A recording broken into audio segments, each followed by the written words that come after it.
little known OB complication that you probably have never heard of. This baby is in trouble. She is grimacing, holding on to the bed rails on the side of the bed, complaining of pain. So strange. I didn't even have to make an incision. It had erupted through the vaginal wall. Her vagina looks like nothing ever happened. Welcome to this week's episode of the Black Birth Stories podcast. I'm your host, Dr. Tiffany Woodus. I'm a wife, a mama, and a board-certified OBGYN on a mission to help eliminate women's health disparities and improve Black maternal health outcomes. I help you take back control of your birth story without the fear of becoming a victim of the Black maternal health crisis. Each week, we amplify the voices of Black women in our unique birthing experiences, creating an environment for learning, for healing, and for empowerment. Be sure and follow us on Apple Podcasts, Spotify, and YouTube so that you don't miss an episode. Interesting things I saw on call this weekend, part 2. This one is a vulvar hematoma. And it was very interesting. So the story goes like this.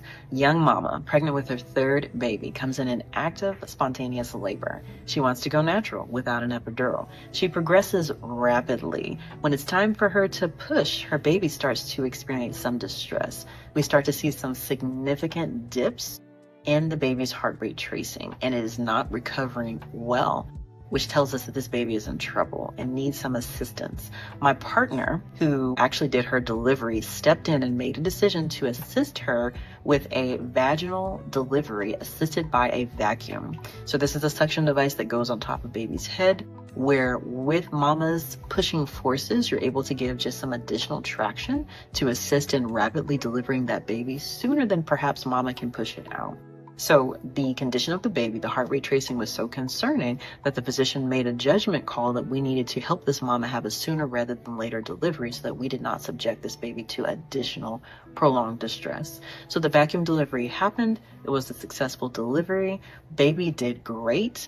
Mama did great initially, did not even have any tears.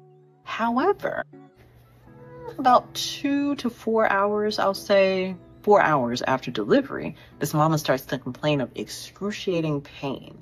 And the nurses are perplexed. They're like, I don't understand, Dr. Woodus. I don't understand why this woman's having such severe pain. She had a beautiful delivery. She didn't have any tears, but she is grimacing, holding on to the bed rails on the side of the bed, complaining of pain.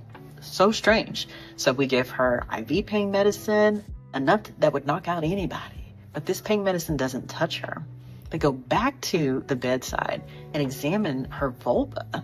The vulva is everything on the outside, remember? And notice that she has what's called a hematoma on the outside of her vulva. And that's just a fancy word of saying bruise. So essentially, she's had pelvic trauma that has caused bleeding that's not on the outside surface. Remember, she didn't have any tears, but bleeding underneath the skin surface that is active and rapidly expanding. So they can see what looked like a initially 2 by 1 centimeter area.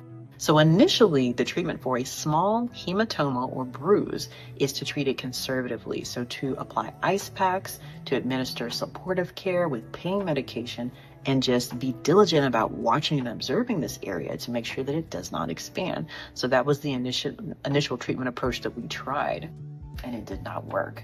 About 30 minutes to an hour later, the nurses go back to the bedside to reassess this area and note that it is rapidly growing and her pain has not improved. So at this point, a colleague of mine goes to the bedside and examines this young woman and notices that the nurses were seeing just what was on the inside, but when you did an internal exam, you could see that this blood clot was expanding inside, tracking inside her vagina along the sidewall, and was so large at this point that it had actually eroded through the vaginal tissue and had opened spontaneously and was bleeding inside her vagina. So they called me in and we made the decision to take this young woman to the OR. We could no longer be conservative with our management. This was an area that was rapidly expanding. Now, this mom was young and healthy. She looked great. You know, she was maintaining her blood pressure. She was maintaining her heart rate. We had checked a blood count when the hematoma was initially identified, and she was looking great. She wasn't even anemic at this point. But I had a conversation with this young woman and said, hey, this area is growing. It is not stable. We need to go to the operating room and evacuate this area, see if we can identify any areas of bleeding and stop that bleeding. She agreed. We went to the operating room, set her up like we were doing a routine pelvic exam. I didn't even have to make an incision, right? This area was so large at this point and was putting so much pressure on her vaginal wall that it had erupted through the vaginal wall and had made its own incision and was bleeding. So I was able to suction and clean out all of that blood and clot, which ended up being a half a liter. So, I mean, a massive amount of blood. This area had tracked so deep that it was probably 10 centimeters deep into the vagina, 10 centimeters wide into the pelvic sidewall, to the point where I could see perirectal fat. That's how deep it was. The rectum was not involved.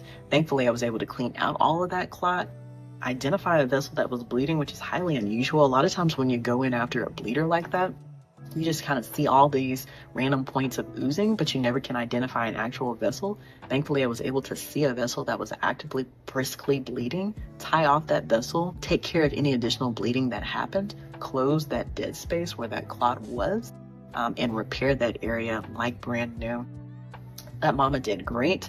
We finished the surgery. She went back to her room. Her pain was instantly better. I checked on her the following morning, and she looks like a brand new woman. And her vagina looks like nothing ever happened. Like literally, this is the most resilient area. I mean, I know I'm biased, I'm an OB-GYN, but this is one of the most resilient areas I have ever seen in anybody's body. I have seen some things happen with obstetrical tears and labor and delivery and all of that, where you're just like, it can be unrecognizable. Another reason why I tell people not to look down there in those first 2 weeks postpartum, because you may not recognize it and you are certain to freak yourself out. But this looked like a brand new vagina, and this mama was so grateful. So a vulvar hematoma. Very interesting. Little known OB complication that you probably have never heard of. Thank you so much for joining us this week. Do me a favor and share this episode with a mama who you know would benefit from the learning and the healing and the empowerment that happens each and every week on the Black Birth Stories podcast. We'll see you next week.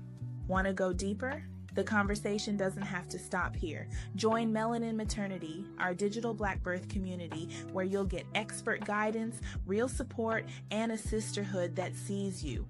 From live Q&As with birth experts to empowering discussions with other Black mamas, we've got you covered. Click the link in the description and step into the community you deserve.